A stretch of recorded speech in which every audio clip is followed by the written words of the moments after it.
home holds painful memories for Spiros Vasilakis. You look through where you once saw. St Basil's aged care home holds painful memories for Spiros Vasilakis. You look through where you once saw your mother and her friends, and they're all dead. It's difficult. His mother, Maria, was one of 45 residents who died during Victoria's second wave of COVID. I believe that, well, what it comes down to is pure negligence. This is Maria celebrating her birthday, 2 days after the first positive case. There's no protective gear in sight. Less than 2 weeks later, Maria died. Background Briefing has uncovered evidence of even more problems. COVID spread so rapidly here, the entire staff was quarantined and a team of contractors brought in. You're about to hear the voice of one of those contractors, a trainee nurse called Rob. I recorded this interview with him in July last year, right in the middle of all of the chaos here at St Basil's. So I discovered a resident on the Thursday night that had a catheter bag. The infection was so severe that I felt like the person was rotting, literally. So I just need a moment. They stood no chances.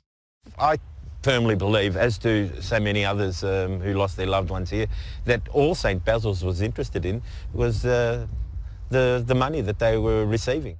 Where did the money go? We've tracked tens of millions of dollars moving from St Basil's to one of Australia's biggest churches. This is Archbishop Makarios, the leader of Australia's Greek Orthodox community and its schools, parishes and aged care homes, including St Basil's. Last year, followers began to raise concerns about his lavish lifestyle.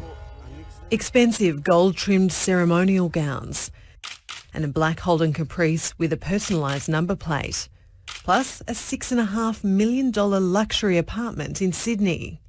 The church previously denied he lived here, but Background Briefing has seen his car coming and going.